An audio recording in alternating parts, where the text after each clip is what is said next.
Okay, so yun, what's up mga kapongs?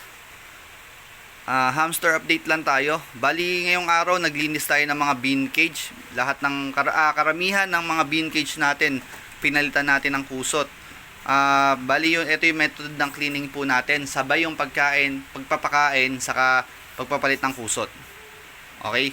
Mauna muna magpalit ng kusot, saka natin bibigyan ng pagkain para tipid hack ni Kuya Pong siyan. Kasi pag ginawa ninyo, nagpakain kayo ngayong araw, tas bukas naglinis kayo ng mga bean cage, sayang yung mga binigay nyong pagkain. Bakit? Hindi naman kasi lahat ng binibigay nyong pagkain uubusin ng mga hamster ninyo.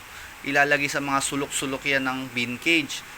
Ang tendency niyan, pag naglinis kayo bukas, itatapon lang din niyo yung mga binigay nyong pagkain, tas magbibigay kayo ng another pagkain kinabukasan. Di ba, aksayado sa pagkain? Ang tips ko nga sa inyo, every other day ang pakain natin. Okay? Every other day para siguradong nauubos ng ating mga alagang hamster yung pagkain nila. Okay? Malaking tipid yun para sa mga nagbebenta rin ng mga hamster. Saka sa inyo rin po, yung mga kumbaga pet lover na nag-aalaga lang talaga.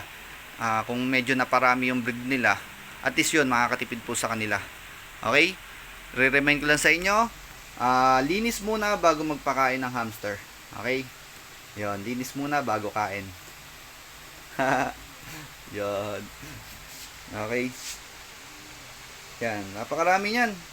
Bali, na-harvest ko na po kasi yung mga binread natin ng mga CDH, Syrian, na TBH, saka GH. Tapos sa CDH naman, yung mga Rex, saka mga normal na CDH. Na-harvest ko na po. Malapit ko na rin po i-post yung iba doon.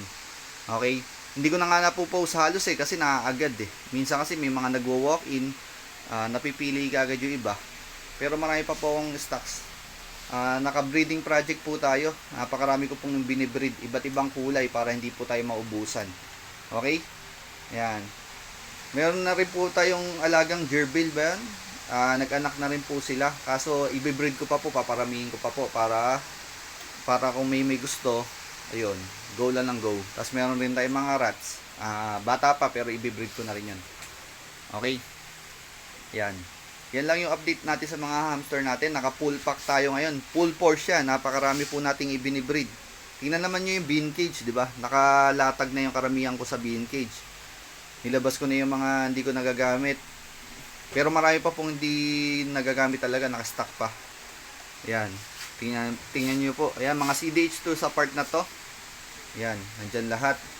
Tapos, ayan pa nga yung ibang bean cage, hindi nagagamit. Ayan, nasa sulok na yan. Kasi ito pa, ang dami dito. Ayan, gagamitin ko pa po yung ibang bean cage na yan, nasa sulok-sulok. Ayan, nandyan. Diba? Tapos dito sa part na to, puro Syrian karamihan yun nandito. Mga nakabreed dito, puro Syrian. On process na i-breeding, marami na rin tayo paboga. Waiting na lang tayong mag 1 month. Tapos yung iba, medyo pinaiedad ko talaga, gagawin kong breeder. Okay? Papakita ko sa inyo. Ito. Yeah, ang bigat. Ito, abalahin ko sila. Ito, i-breed ko kasi itong mga to. Yan, lagyan natin flash. Papakita ko sa inyo. Yan, di ba? Gaganda ng kulay. Ganda ng wheel nila, Yan. Mga tort black, DS, tapos satin white, tapos recessive yellow. Yung mga kulay po niyan. Yan, i-breed po natin yan Hindi ko po i-out. Magaganda po yung kulay ng DS. Yan. Yan. Magbe-breeding project po tayo kasi ng mga magagandang kulay para pagka naghanap kayo, dire-diretso na i-out natin, di ba? Hindi na kayo basta-basta mauubusan. Ayan, may mga naka-waiting, mga GH na yellow. Yan, nagpapahinga. Wait. Tapos, meron tayo dito ng dove. Tapos, ito, yellow rin. Tapos, mga tort black, nakaabang din po yan. Okay? Ayan. Naka-update po tayo. I-update ko lang po kayo. Tapos meron rin po tayo ditong mga tort, yellow na black ear. Tapos ito, may nakahiwalay na isa.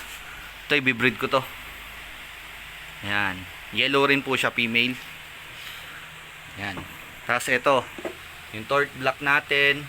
Ito pa, naka-ready na. Pinapahinga ko lang. I-breed ko na rin po yan, mga tort black po natin. Yan. Tapos dito mga nakabreed na po yung iba dito. Yan, okay. Marami po yan. Napakarami po nating naka-project na breeding para lahat ng kulay ibibigay ko sa inyo. Okay. Sa CDH, pinipilit ko makapagpalabas ng mga mosaic. Waiting lang kayo mga kapongsa. Okay. Tapos mga motled. Ang binibreed ko karamihan ngayon motled. Ang dami kasi naghahanap sa cabbage. Di ako nag-out masyado ng mga ganong kulay. Kaya kasi nagre-ready ako ng napakaraming ganong available na kulay para kuha na lang kayo ng kuha. Okay? Medyo napahaba na yung update ko sa aming hamsteran. Naglinis na rin kasi ako. Kumbaga general cleaning na ni Kuya Pongs to ngayong araw. Pero hindi pa po detail dyan. Lilinisin ko pa po yung iba. Marami pa po tayong lilinisin. Saka yung ibang bin cage na hindi ginagamit para magpe-pairing pa po ako. Nila mga kapongs. Peace out, gang gang. Napahaba ang video. Shoo!